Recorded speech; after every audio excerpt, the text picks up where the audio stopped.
Again welcome back to सुबह सवेरे पाकिस्तान। नाज़रीन, हम नन्हे फूलों की बात करते हैं और जो नन्हे फूल हैं वो बच्चे होते हैं जो हर घर की खूबसूरती होते हैं, हर घर की खुशियाँ उनसे जुड़ी हुई होती हैं, रौनक होती हैं। लेकिन कभी कभी ये बच्चे जो हैं बड़ी मुश्किलात में घिरे हुए होते हैं और पंजाब हुकूमत ने फूल से नाजुक बच्चों को तहफ़्फ़ुज़ देने के लिए तहफ़्फ़ुज़ यकीनी बनाने का आज़म कर लिया है। चाइल्ड प्रोटेक्शन कवानीन में इस्लाहात के लिए इक़दामात मज़ीद तेज़ कर दिए गए। हाँ जी, इसी सिलसिले में वज़ीर समाजी बहबूद सैयद यावर अब्बास बुखारी की ज़ेर सदारत वज़ीर आला की तश्कील करदा खुसूसी कमेटी का एक इजलास हुआ जिसमें बच्चों के तहफ़्फ़ुज़ से मुताल्लिक़ मौजूदा कवानीन की सूरत हाल का जायज़ा भी लिया गया और इनमें मज़ीद बेहतरी के लिए मुख्तलिफ पहलुओं पर तबादला ख्याल भी किया गया। बिल्कुल ऐसा ही है। हम देखें तो वज़ीर समाजी बहबूद सैयद यावर अब्बास बुखारी ने ज़ोर दिया कि बच्चों के तहफ़्फ़ुज़ और फलाह बहबूद के लिए जामिया कवानीन ज़रूरी हैं। उनका कहना था कि बच्चों के साथ होने वाली जो ज़्यादतियाँ हैं उनके ख़ात्मे के लिए इज्तमाई तौर पर हम सबको काम करने की ज़रूरत है और तमाम स्टेक होल्डर्स को, मतलब कि ख़ासतौर पर नौजवानों के हम नफसियाती इस्तेसाल को देखें, उसके ख़ात्मे के लिए भी मुश्तरका तौर पर हमें काम करने की ज़रूरत है। NGOs का जो मरबूत ताउन है अहदाफ के उसूल में मददगार साबित होगा। और सैयद यावर अब्बास ने कहा कि यूनिसेफ का जो वफ़द है उसने भी मुझसे मुलाकात की है जिसमें चाइल्ड प्रोटेक्शन कवानीन में इस्लाहात के लिए मुशावरत भी की गई और मुसव्वदा कानून फाइनल करने से पहले यूनिसेफ का टेक्निकल कंसल्टेंट मुकर्रर करने पर इत्तेफाक भी कर लिया। बिल्कुल ऐसा ही है। हम देखते हैं कि बच्चों के साथ ज़्यादती की जाती है, हम देखते हैं कि बच्चों से काम के साथ उन्हें मारा भी जाता है। बहुत सारी जगहों पर बच्चे काम कर रहे होते हैं, उनको मारना या अब्यूज़ करना, मतलब ये वो मामलात हैं जो कि हमारी नज़रों से रोज़ाना की बुनियाद पर गुजरते हैं लेकिन हम इग्नोर कर देते हैं, हम उनको अहम ही नहीं समझ पा रहे होते हैं। तो क्या फ़ैसले किए जा रहे हैं, क्या सोचा जा रहा है?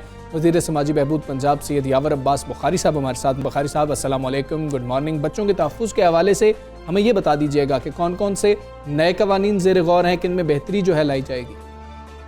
सबसे पहले तो कोई नए कवानीन नहीं, हम कानून एक नया लाना चाह रहे हैं जिसके अंदर अभी तक जितने कवानीन हैं उसके अंदर जो अब्यूज्ड चिल्ड्रन होते हैं उनके बारे में हम लोग सोच विचार करते हैं, उनके ऊपर हम कार्रवाई करते हैं जिसके अंदर फिर हम ऑफेंडर को देखते हैं और जो अब्यूज चाइल्ड है हम उसकी साइको सोशल सपोर्ट कोई नहीं होती। ठीक है। जो है वो कोई अप टू द मार्क ऐसे सच नहीं है, कोई केस रेफरल सिस्टम नहीं है। अभी जो हम नए कानून ला रहे हैं उसके अंदर हम तमाम बच्चों को और हम इसके अंदर ये कहते हैं कि सिर्फ अब्यूज़ नहीं, सारे वो बच्चे जो हमारे बच्चे हैं इस कौम के पंजाब के अंदर, हम सबका एक लुक आफ्टर कर रहे हैं। उनके ख्याल, उनको दिमाग में रख के उनको फोकस अपना बनाकर और इस चीज़ को कि किसी बच्चे को किसी किस्म का कोई तशद्दुद ना हो, उसके लिए हम कानून ला रहे हैं जिसके अंदर हम लोगों ने डिफरेंट डिपार्टमेंट्स को ऑन बोर्ड लिया है। और इसके अंदर जो हमारे पास चाइल्ड प्रोटेक्शन ब्यूरो है उसकी जो एम्बिट है वो प्रोटेक्शन है अब्यूज्ड चिल्ड्रन की। हम जो कर रहे हैं इट इज़ ऑल चिल्ड्रन, सारे बच्चों का across the board, across the spectrum हम उनके लिए कानून ला रहे हैं। लेकिन कानून ऐसा है कि जिसके अंदर कोई अगर मौजूदा कुछ चीज़ें मौजूद हैं तो वो क्लैश ना करें, एक दूसरे को तक़वियत दें, एक दूसरे को कहीं कैंसिल ना करें, कोर्ट के अंदर कई प्रॉब्लम्स ना आए।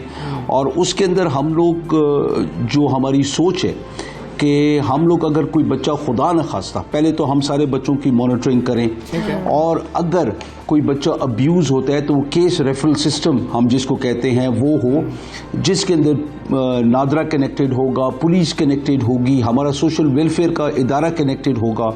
हम उसको चाहे इन तीनों में से कोई भी उठाना चाहे किसी वक्त भी किसी फर्दर इंफॉर्मेशन के लिए, हम उसके लिए हमारे पास एक ओपन डैशबोर्ड हो जो इन तीन इदारों के पास हो। एक चीज़। नंबर 2, हम लोग फर्स्ट रिस्पॉन्डर्स की तरफ जा रहे हैं कि जहाँ पे जिस इलाके में किसी बच्चे के साथ कोई ज़्यादती होती है वो लोग परमानेंटली वहाँ पे होंगे। हर इलाके में इलाकाई लोग जिनकी रेपुटेशन अच्छी होगी और वो लोग एक निगरान के तौर पे काम भी करेंगे।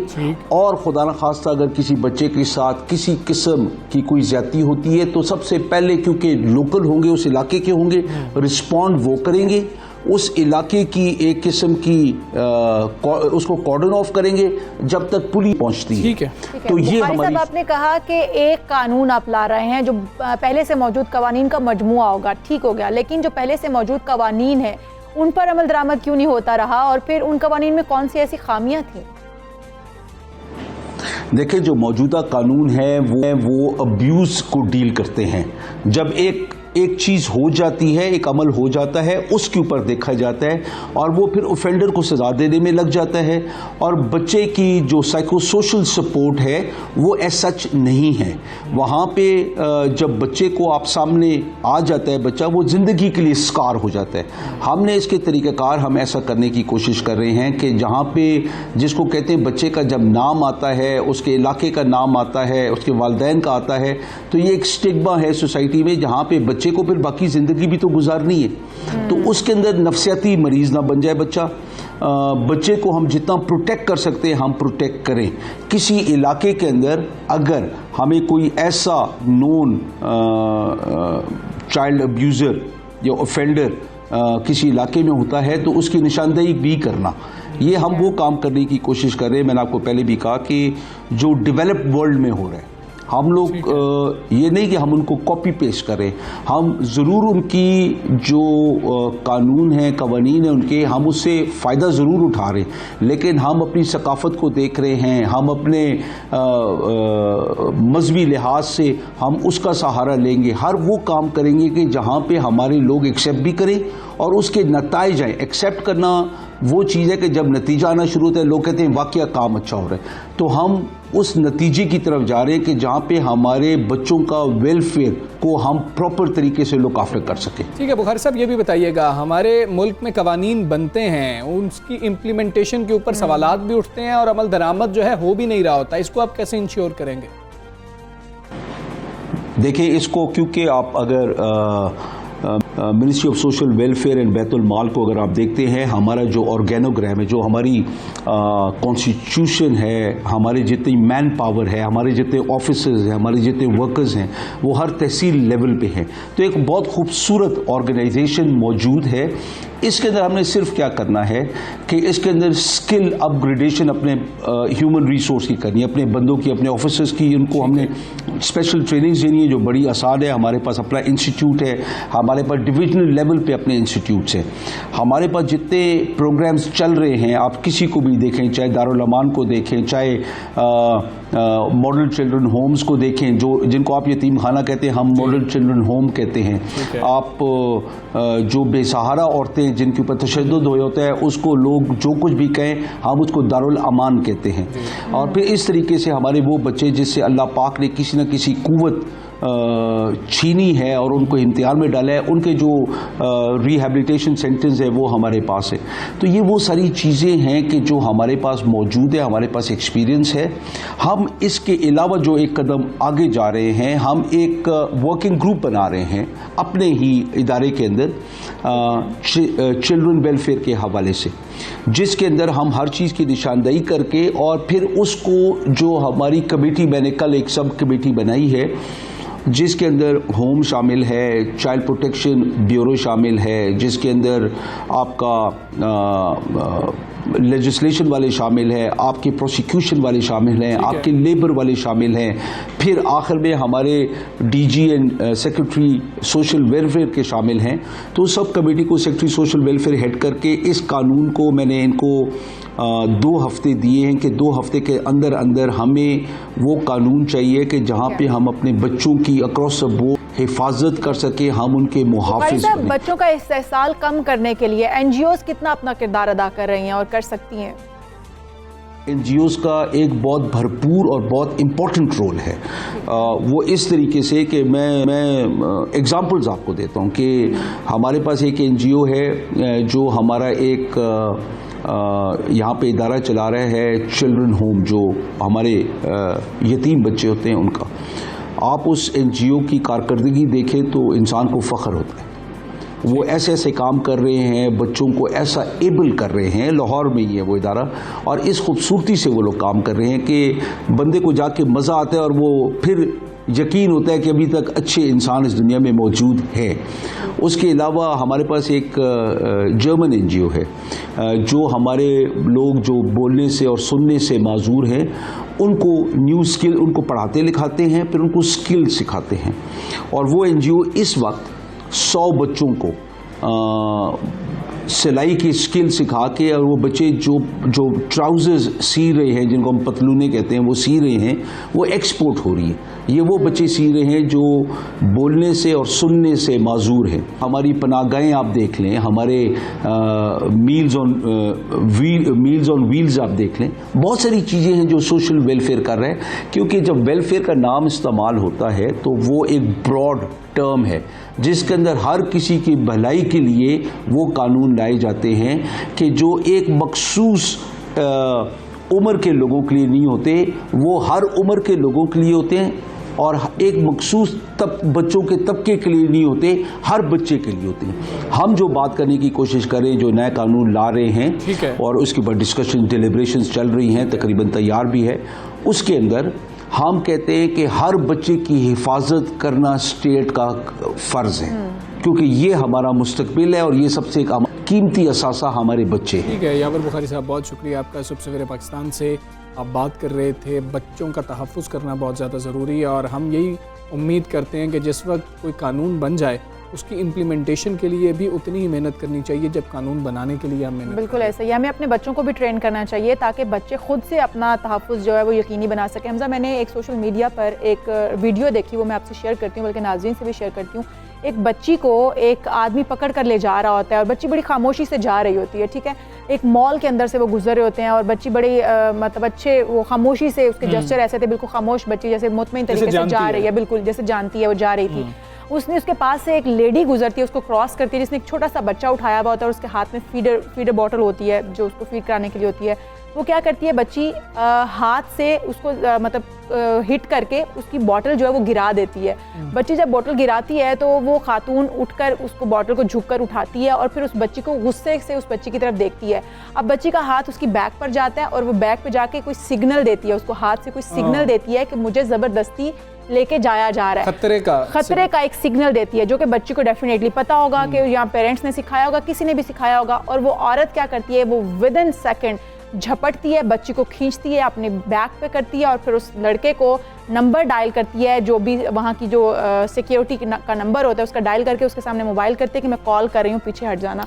उसको वार्न करती है। अब देखें बच्चे कितने ट्रेन है। इस एजुकेशन की पेरेंट्स को, हम सबको एक समाज के अंदर रहते हुए, एक मुआशरे के अंदर रहते हुए ज़रूरत है कि जब बच्चे को ये पता हो कि ये सिग्नल मैं देने लगा हूँ इस शख्स को कि खतरे का सिग्नल है, तो अगले शख्स को भी तो पता होगा ये खतरे का सिग्नल है। ये उस मुल्क की ट्रेनिंग है जो बच्चों और पेरेंट्स को दी गई है, तो हमें भी इसी तरीके से करना चाहिए ताकि बच्चे भी अवेयर हों और पेरेंट्स भी अवेयर हों, हम अपने बच्चों को महफूज रख सकें। बिल्कुल ऐसी। अच्छा जी, आगे चलेंगे। इशाल, एक बहुत अच्छा काम किया गया, मैं बहुत खुश हूँ, और बहुत से लोग जो हैं इस इकदाम पर दाद दे रहे हैं पाकिस्तान रेलवे को। पाकिस्तान रेलवे ने फैज़ अहमद फैज़ साहब के नाम से नई मुसाफिर ट्रेन का इफ्तिताह कर दिया है। लाहौर रेलवे स्टेशन पर फैज़ अहमद फैज़ ट्रेन का इफ्तिताह DS रेलवे नासिर खलीली ने किया। बिल्कुल ऐसा ही है। DS रेलवे का कहना था कि ट्रेन 7 इकोनॉमी क्लास कोचेज़ पर मुश्तमिल होगी और पाकिस्तान रेलवे के मुताबिक ये ट्रेन लाहौर और नारोवाल के दरमियान चलाई जाएगी, जो रोज़ाना शाम 7:15 बजे और लाहौर से चलकर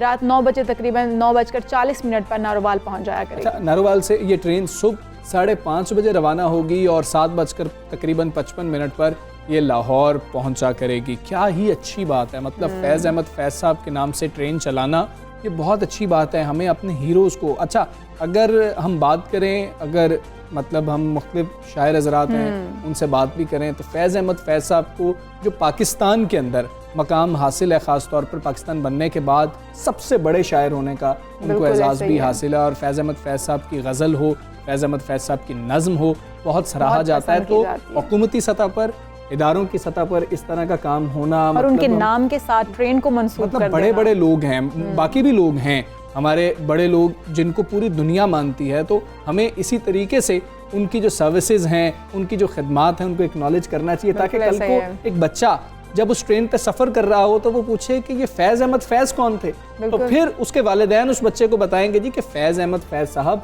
कौन थे, ये उनके अशार हैं, ये उनकी नज़में हैं, क्या ही बात है कि जब हम ऐसे बड़े लोगों के नामों पर किसी सड़क का नाम रख देते हैं, किसी ब्रिज का नाम रख देते हैं, हम इस पे सोचते ही नहीं है शायद कि हम कहते होंगे इससे क्या फर्क पड़ता है, लेकिन फर्क पड़ता है। यादों में रह जाती हैं बच्चे पूछते हैं, बच्चे क्वेश्चन करते हैं कि ये शख्स कौन था जिसके नाम पर ये सड़क रखी गई है। तो जाती तौर पर मुझे ये लगता है कि सियासी नामों से बहुत बेहतर है कि इस तरह का काम करने वाले लोगों के नामों पर चीज़ों का इफ्तिताह किया जाए। बिल्कुल ऐसा ही है।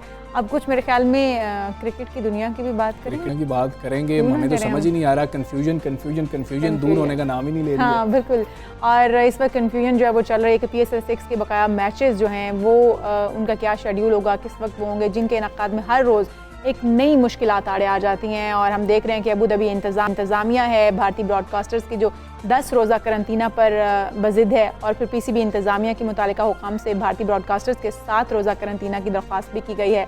अब जो ये ठनी हुई है, अबू धाबी हुकाम ने 7 रोज़ा करंतना की इजाज़त जो है वो दी, तो इवेंट 7 जून से शुरू हो सकेगा, अदरवाइज देखते हैं। हमने आगे भी बात की हुई है कि जी कि हम थोड़ा सा लेट आएंगे, हमारे साथ अगले बोर्ड ने भी कह दिया ठीक है आप 2 दिन लेट आ जाएं, कोई जो है मामला इतना मुश्किल नहीं है। लेकिन साथ एक और भी जो है पिंडोरा बॉक्स खुल गया है। साबिक कप्तान पाकिस्तान टीम के सीनियर तरीन खिलाड़ी शुएब मलिक साहब ने शिकवा किया है कि अभी कुछ समझ नहीं आ सका कि मैं टीम से बाहर क्यों हुआ था। मेरा ख्याल है कि उम्र जितनी मर्जी हो, खिलाड़ी मतलूबा मेयार पर पूरा उतरता है, उसकी फिटनेस ठीक है, उसकी फॉर्म ठीक है, तो फिर उसको खिलाना चाहिए टीम। और बतौर सीनियर क्रिकेटर भी उनको जगह दी जानी चाहिए, लेकिन उन्होंने ये कहा कि मुझे क्यों निकाला गया है। एक इंटरव्यू में उनका कहना था कि सीनियर्स नए प्लेयर्स के साथ बात करते हैं और प्रैक्टिस में मदद देते हैं, तो इसलिए उनको टीम का हिस्सा होना चाहिए। नसीम राजपूत साहब हमारे साथ मौजूद हैं, उनको शामिल गुफ्तगू करेंगे। नसीम राजपूत साहब अस्सलाम वालेकुम, गुड मॉर्निंग सर। पहले हम PSL की बात थोड़ी सी कर लेते हैं कि PSL के हवाले से तो हमें ये बताइएगा कि ये कुछ मामला तय होता हुआ हमें नज़र आ रहा है या फिर ये कन्फ्यूजन मजीद बरकरार रह सकती है, PSL का इनेकाद भी खतरे में पड़ सकता है कि अगर ब्रॉडकास्टर्स को इजाज़त नहीं मिलती। वालेकुम सलाम Hamza and very good morning from Buner. जबरदस्त किस्म का यहाँ पे मौसम हो रहे हैं, कश्मीर वगैरह यहाँ पे दिखाई दे रहे हैं, लेकिन पाकिस्तान क्रिकेट का मौसम अगर जो अबू धाबी में है वो इतना ज्यादा साजगार दिखाई नहीं दे रहा। आप बिल्कुल सही बात कर रहे हैं। अभी तक जितनी कंफ्यूजन दिखाई दे रही है, जितनी प्रॉब्लम दिखाई दे रही है, कई हवालों से अगर हम देखते हैं तो जिस तरीके से लेट पहुंचा, जितना भी क्यू था, आप इवन हमारे प्लेयर्स को पहुंचने में खासी ताखीर हुई थी। पाकिस्तान क्रिकेट बोर्ड मैनेज करने के लिए बहुत कोशिश कर रहे थे, बहुत एफर्ट कर रहे थे, लेकिन ऐसा लगा कि इन्होंने बहुत ताखीर से अपने काम को शुरू किया। देखे ना कि अगर चार्टर्ड फ्लाइट जा रहे हैं उसमें पाकिस्तानी प्लेयर्स भी मिस हो रहे हो, तो इसका मकसद है कि आप अपने काम से थोड़ा सा लेट हो गए। अब बहुत ही मुश्किल सूरत हाल में इस वक्त पाकिस्तान क्रिकेट बोर्ड। देखें हमारा टूर हम ऑलरेडी 2 दिन आगे बढ़ा चुके हैं। हमें 23 तारीख को इंग्लैंड के टूर पे रवाना होना था। अब हम 25 तारीख को जाएंगे, 24 को हमारा फाइनल होगा। इससे पहले फाइनल हमने 20 को खेलना था। हम दिन आगे बढ़ाते जा रहे हैं, लेकिन अब इंग्लैंड के पास भी आगे गुंजाइश नहीं है। इसके भी कई सारे रीजन है। उनका अपना डोमेस्टिक इवेंट शुरू होना है, उनकी अपनी सीरीज टीमों के खिलाफ है, तो पाकिस्तान क्रिकेट इस वक्त मुश्किल से दो चार है। तो फिर राजपूत साहब क्या समझ रहे हैं, क्या 7 जून तक PCB मैच करवाने में, मतलब ये आगाज करवाने में कामयाब हो पाएगा? ये बड़ा अपहिल टास्क है, इसलिए भी अपहिल टास्क दिखाई देता है क्योंकि उस वक्त तक क्वारंटाइन मुकम्मल होगा नहीं होगा, कैमरा संभालने वाले खड़े होंगे या प्रोड्यूसर बैठे होंगे तो ही काम शुरू होगा ना। लेकिन बहुत सारी शराइत है, हमें आज बहुत सारी चीजों का ख्याल करना होगा। हमारी प्रिपरेशन, हमारी तैयारी उस सतह की क्यों नहीं है। हमारा इतना बड़ा क्रिकेट बोर्ड है जो करोड़ों रुपया, अरबों रुपया खर्च कर रहा होता है, एक डोमेस्टिक सीजन पे अरबों रुपया खर्च करता है, अपना सामान, अपना पूरा एक क्रू तैयार करे। पूरा आपका डोमेस्टिक सीजन होता है जो आप दिखाते हैं। आज आप परेशान बैठे में, कोई इंडिया से आ जाए, कोई साउथ अफ्रीका से आ जाए, एक्सपर्टीज आपके पास मौजूद नहीं है। माजी में आपने जब इंटरनेशनल क्रू को बुलाया था तो आप बात ये कर रहे थे कि हम अपने लोगों को सिखाएंगे, अपने लोगों को ट्रेन करेंगे। हमने किसको ट्रेन किया, हमने किसको तैयार किया? आज फिर हम मोहताज हैं और हम जिस जगह पे बैठे हुए वहाँ पे हम इमारात की हुकूमत के मोहताज हैं कि वो हम। ठीक है नसीम राजपूत साहब, जरा शुएब मलिक की बात को भी कर लेते हैं कि क्या वो ये वापसी के लिए कोशिश कर रहे हैं कि इस तरह के बयानात दिए जाएं, थोड़ा सा प्रेशर आ जाए। आमिर का प्रेशर भी बोर्ड ने बर्दाश्त कर लिया था, इस प्रेशर का क्या कोई फायदा होगा?